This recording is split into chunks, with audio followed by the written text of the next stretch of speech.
Hola, ¿qué tal? ¿Cómo están? Sean todos ustedes bienvenidos a esta nueva edición de Calama en Vivo, siempre a través de la señal 13 de BTR Calama Televisión.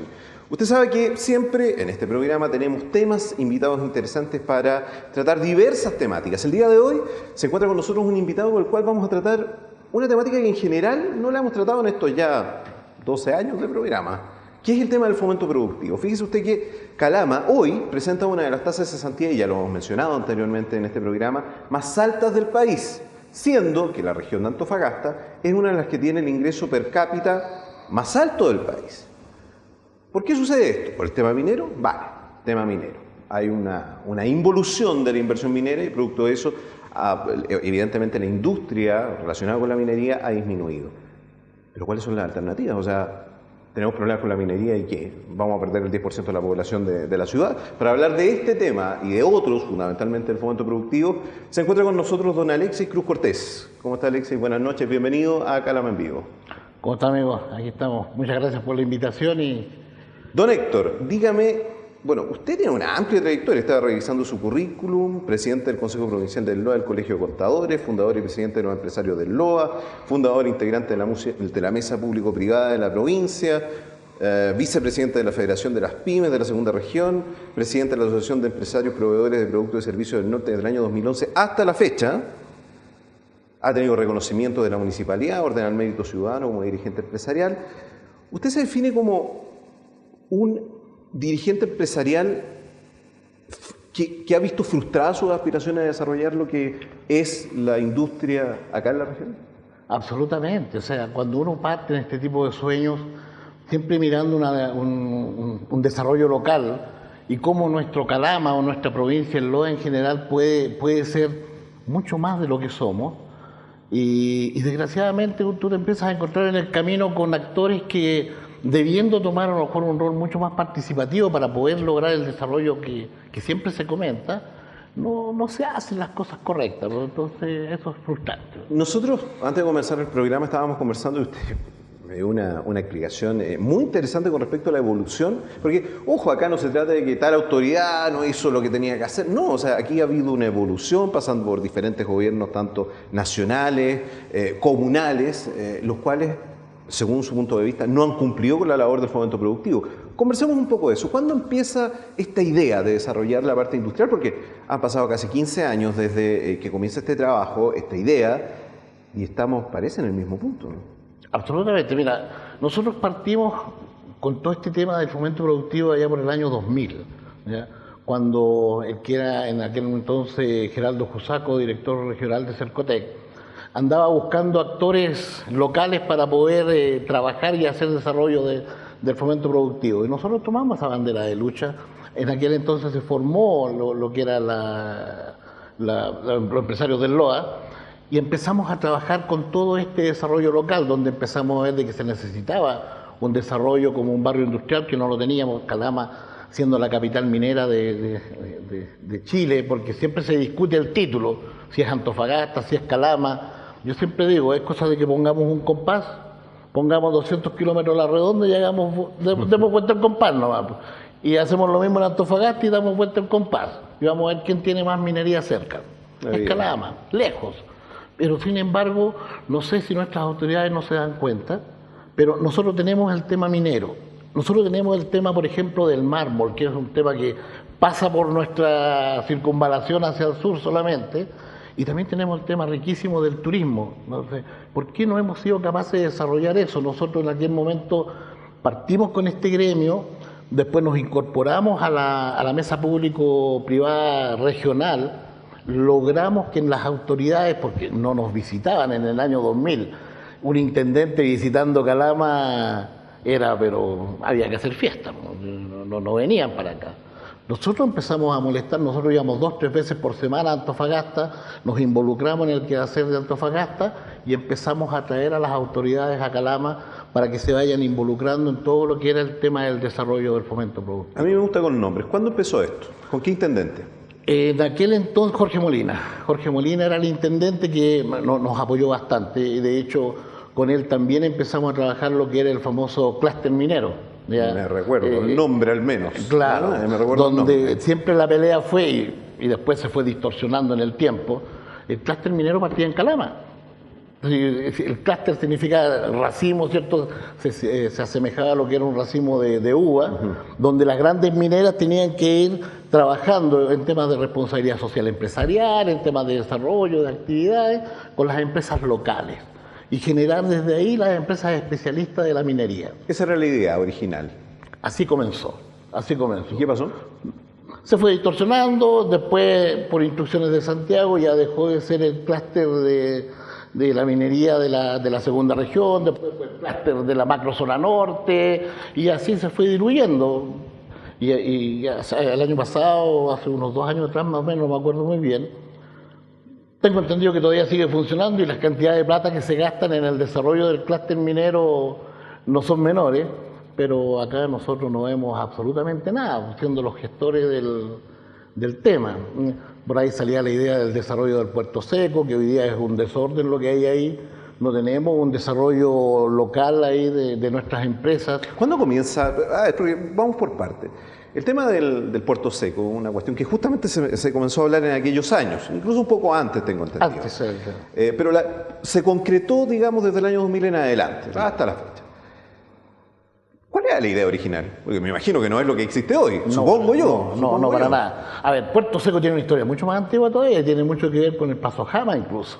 Porque el nombre de Puerto Seco era porque estaba diseñado para que todas aquellas empresas del corredor bioceánico, las empresas que empezaran a traer mercadería, llegaran al sector de Puerto Seco y ahí se hiciera la transferencia, ya sea o se generaban empresas para poder procesar algunos productos aquí en Calama, distribuir, digamos, ya sea a Mejillones, Iquique o Antofagasta.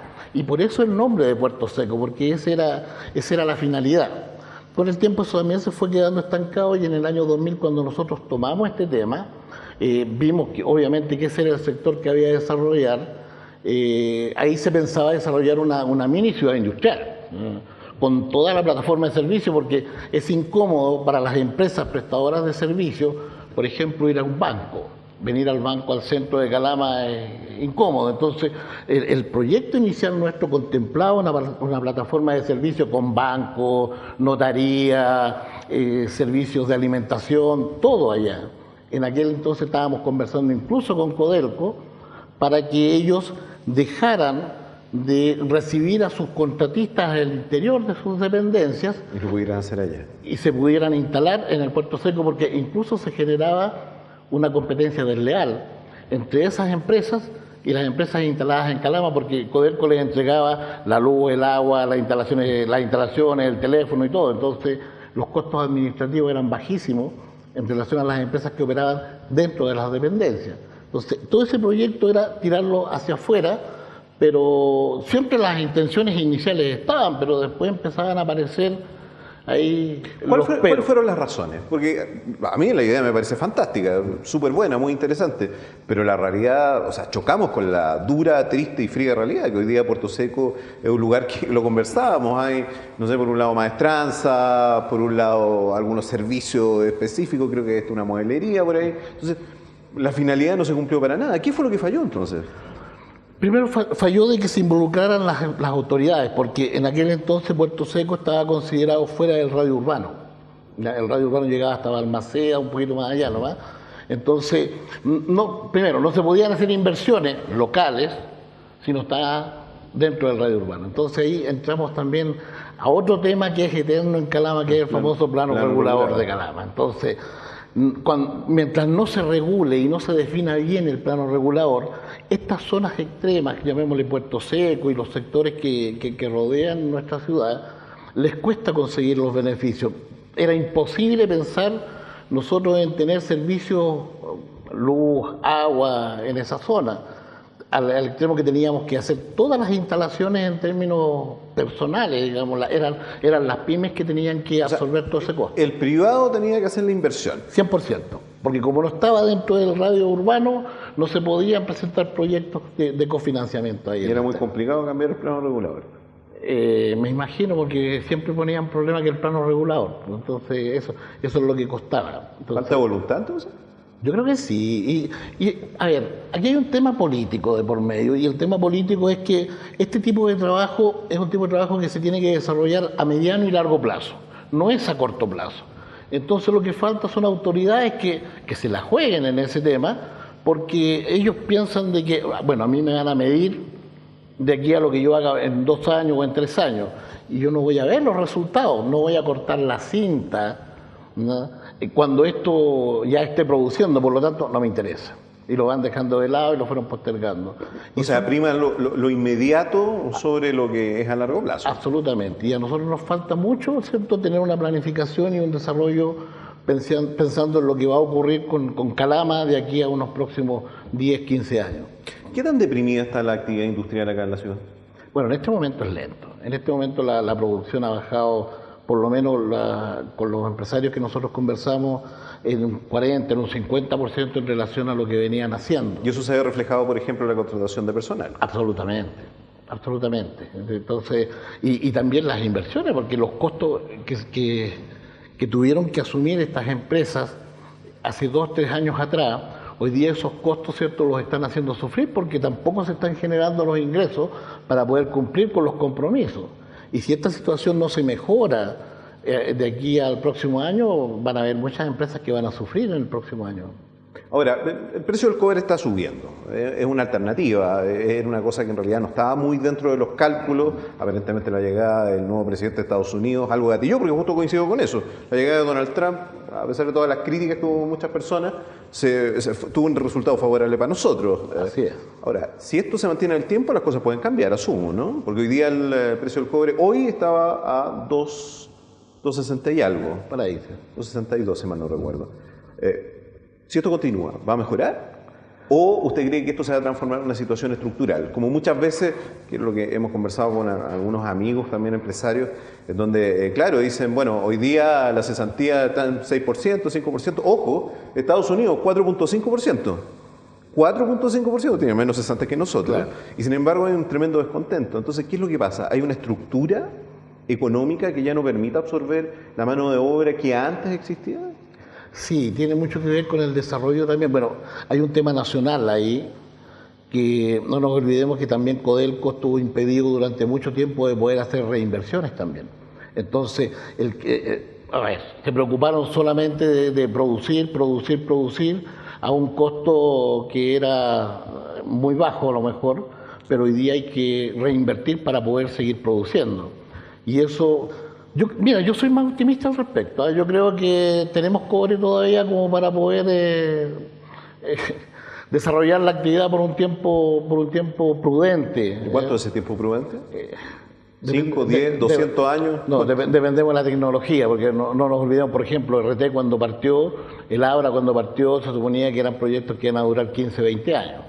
Y producto de la explotación y la innovación tecnológica ha permitido, que ese es otro tema que nosotros no hemos sabido aprovechar, ha permitido alargar, ¿cierto?, los ciclos de las mineras. Y nosotros, siendo la zona especialista en el tema, nosotros debiéramos ser líderes en lo que es innovación minera en ese aspecto. Pero el peligro no está en el desarrollo de nuevas tecnologías. Estoy hablando, por ejemplo, del grafeno y aleaciones del grafeno como conductor eléctrico alternativo al cobre. O sea, ese peligro siempre ha existido. Y yo conozco la historia del grafeno más o menos hace como más de 10 años atrás. Entonces, eso siempre ha existido. Pero bueno, tenemos que ser inteligentes y poder subsistir. Pues, depende de nosotros. Mientras el grafeno no entre a hacer competencia directa, tenemos que trabajar con lo que tenemos.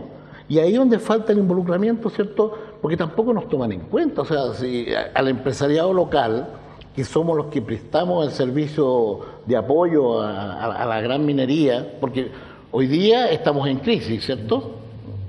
¿Qué empresas de afuera están acá? Ahí aparece nuevamente el empresario local aportando todo el tema, pero cuando los costos permiten pagar buenos sueldos, pagar buenos contratos, ahí empieza a llegar una batería de empresas foráneas. Y ahí el empresario local pasa a ser subcontratista de los grandes. Pero hoy día que los costos tienen que manejarse de manera diferente, somos las empresas locales las que tenemos el acceso directo. Don Héctor, vamos a la solución, a una visión de futuro. ¿Cómo arreglamos esto? ¿Cuál es, desde su punto de vista, la solución para el problema estructural, que tenemos en Calama, en donde aparentemente viene una crisis externa con respecto a la minería y todo se viene abajo. ¿Cómo nos mantenemos? ¿Cómo nos estabilizamos? ¿Cómo hacemos o pensamos esta ciudad en 20, 30, 40 años más? Ese es el trabajo y tenemos que partir, bueno, aquí desde nuestro punto de vista, el rol del municipio es clave. ¿Ya? Aquí lo que se debería formar es una corporación de fomento productivo, la que nos permita planificar nuestra ciudad a 10, 15, 20 años. Y esa corporación de fomento productivo debiera ver todo lo que es el desarrollo tanto minero, tanto turístico, ¿cierto?, de servicios, la plataforma de servicios que pudiéramos hacer nosotros, y ahí en esa corporación hacer trabajar a los actores públicos y privados, ¿cierto?, que nos permita hacer este desarrollo de ciudad que tenemos. Mientras no logremos formar una figura parecida a esa, es prácticamente nulo lo que se va a poder realizar. Ahora, esa oficina existía, ¿no? Había un proceso. Cuando nosotros comenzamos en aquel momento con los empresarios del LOA, aquí no había nada. Formamos en su momento, en términos locales, la mesa público-privada, y después de mucho bregar y discutir con los alcaldes del momento, logramos que se hiciera la oficina de fomento productivo en la municipalidad. Esa oficina, el objetivo final era convertirse en la corporación de fomento productivo. Pero los alcaldes que han llegado no le dan importancia a lo que es el fomento productivo. De hecho, hoy día trabaja en el OMIL, ¿cierto? Y sin menospreciar, pero yo creo que si tenemos al fomento productivo en el OMIL es porque no tenemos idea de lo que estamos haciendo. Expliquemos lo que es el OMIL. Ya, la oficina municipal, ¿cierto?, de desarrollo es para las pequeñas personas, digamos, para la gente que tiene escasas necesidades. O sea, para generar empleo. Pero un empleo muy rudimentario, o sea, un tema muy básico, A ver, lo que nosotros necesitamos no es eso. Nosotros necesitamos desarrollo de ciudad. Y ahí estamos tapando, qué sé yo, necesidades puntuales y muy pequeñas. Muy pequeñas. O sea, la visión estratégica no existe. Para nada, para nada. Y mientras los actores involucrados en el tema, que son los empresarios, ¿cierto?, no comiencen a trabajar en conjunto con los actores locales y los regionales para este desarrollo, vamos a seguir dando la hora. ¿Tiene esperanza en las nuevas autoridades municipales que han asumido? Mira, no me he podido reunir con ellos todavía, pero sí he escuchado, por lo menos en el discurso del nuevo alcalde, aparece el tema mencionado por lo menos del fomento productivo, lo que me da cierto grado de esperanza, porque los anteriores ni siquiera mencionaban el fomento productivo. Entonces, por lo menos no aquí, está en la agenda. Para nada, por lo menos como ahora está en el discurso, ojalá, ¿cierto?, podamos ir materializando algunas cosas, que es realmente por ahí donde va a estar el desarrollo de nuestra ciudad. Si yo tengo un dicho, ¿cierto?, que es un dicho chino en realidad, que si tienes a alguien en la orilla del río y tiene hambre, no le des un pescado, enséñale a pescar. Porque si le das el pescado le matáis el hambre en el momento, pero si le enseñas a pescar, le mataste el hambre por el resto de su vida.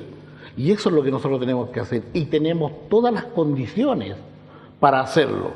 Tenemos el desarrollo minero, innovación tecnológica en la minería, tenemos mucha gente local que puede aportar mucho en ese tema. Ya tenemos el tema, como decía, el tema del mármol para poder trabajarlo en temas estructurales y también en temas artesanales. Hay un tema que nosotros lo miramos muy por debajo, pero el mármol con cobre, ¿cierto? Podríamos hacer artesanía local preciosa de primer nivel y eso mezclado con un desarrollo turístico que nunca lo hemos pescado, ¿ya? Porque aquí estamos con cosas, creemos que el turismo solamente lo ve San Pedro, ¿ya? Y Calama para nada, diciendo que Calama tiene tanto o más potencial que el que tiene San Pedro para el desarrollo turístico. Bueno, incluso conversábamos que los límites urbanos de la ciudad de Calama, que casi nadie los conoce, están bastante más cerca de San Pedro de Atacama de lo que muchos piensan. ¿Ya? Entonces hay muchas cosas que se pueden aprovechar del entorno de San Pedro de Atacama que en realidad son parte de la comuna de Calama. Así es. Por ejemplo, hay gente que me dice que los fines de semana se aburre en Calama. Y yo le digo, ¿tú tienes 45 minutos? ¿Por qué? Porque a 45 minutos tú te encuentras con un bosque de cactus de 8 metros. Ah, me dicen imposible. Y eso está en Calama. Eso está en Calama. O sea, cactus de 8 metros, donde el crecimiento es 1 centímetro al año. O sea, y esas cosas no las explotamos. Están ahí. Disponible. Y hasta 45 minutos. Entonces... Ahora bien, hay una pregunta que me parece que es obvia. ¿Habrá un problema de base, un pecado original, si usted le quiere llamar así, un pecado original, un buen concepto ese, con respecto a la mentalidad que tiene el empresario? Y se lo digo a usted, que es representante de las pymes, del pequeño empresario, pequeña y mediana empresa, con respecto a siempre enfocarse en el tema minero. Solamente en la minería, servicio en la minería, y como usted lo mencionaba, o sea, cuando las cosas andan bien, usted termina siendo el subcontratista de la empresa mandante. O sea, ¿es dinero fácil? Sí, sí.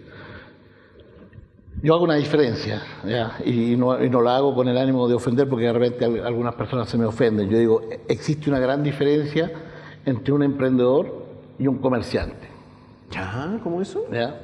Porque el comerciante es el que compra para revender. ¿Ya? Un intermediario. Y no invierte ni en difusión. Por ejemplo, ya un celular. Yo vendo celulares. Los compro los celulares, margino y vendo. ¿Cuál es mi costo, mi margen de comercialización, por ejemplo? No lo hago porque lo hace el distribuidor. Sin embargo, el emprendedor es distinto. El emprendedor es el que está dispuesto a correr un riesgo. El emprendedor es el que busca esa innovación y el que dice, ¿sabes qué? Yo quiero hacer este trabajo. Y contrato mano de obra, contrato de difusión, contrato los servicios que se requiere para poder ir posicionando ese sueño en el mercado. Y ese es un emprendedor. Y al emprendedor local le falta el apoyo, porque no es que no exista. ¿El apoyo de quién? ¿Del Estado? Sí, del Estado, porque el Estado comete un error. O sea, si tú eres voy a poner un agricultor, por ejemplo, en términos locales, tú eres un agricultor, tú vas a Cercotec y Cercotec te decía, y todavía en un porcentaje alto lo sigue diciendo, no, nosotros le vamos a dar a usted apoyo técnico. O sea, le vamos a dar charla de marketing, le vamos a dar charla de contabilidad, le vamos a dar charla de desarrollo de plan de negocio. Ya, el agricultor va a INDAP y INDAP le dice, ¿sabe qué? Nosotros le vamos a dar asesoría técnica y le vamos dando las mismas charlas, porque es una de las cosas que primero tú logras controlar cuando tú tienes la mesa público-privada. Porque cuando funcionan todos estos organismos en forma independiente, a la larga el costo, porque todos les enseñan contabilidad, todos. Y resulta que a lo mejor el viejito lo que necesita no es que le enseñen contabilidad, el viejito lo que necesita es que ayúdeme a desarrollar mi negocio. A lo mejor necesito semilla, a lo mejor necesito tratar la tierra, a lo mejor necesito hacer un galpón. Pero estamos hablando de recursos económicos, de apoyo económico. Y claro, y para eso debiera ir la Corfo reforzando el tema. Porque la Corfo refuerza, pero en grandes proyectos. Hoy día, afortunadamente, tengo entendido que se ha logrado descentralizar ciertas cosas y hay decisiones que se pueden tomar en términos regionales, lo que me parece súper bueno, ¿ya? Y ahí uno puede ir desarrollando inversiones, pero cuando tú te presentas a eso, es tanta la burocracia que te piden que terminas cansado y dices, ¿sabes qué? A la larga termino por no hacer nada. Ahora bien, hoy hay muchos empresarios, incluso Nicare se ha manifestado el tema, se ha establecido, hay empresarios que lo han dicho públicamente y otros entiendo de manera privada, las autoridades a nivel central en Santiago, de que no están las condiciones dadas hoy en el país para invertir, de que la reforma tributaria y la incertidumbre con respecto a una nueva constitución hacen de que el emprendedor, porque no estamos hablando del comerciante, del emprendedor, o sea, la gente que está creando nuevas empresas, innovaciones, no se anima. ¿Usted coincide con ese análisis? Absolutamente, absolutamente. Las condiciones desde que partió la reforma tributaria, porque hemos sido ciegos, ¿ya? No nos hemos preocupado de generar crecimiento. Y de la noche a la mañana, ¿cierto?, se le aumentaron las condiciones de tributo a todas las empresas.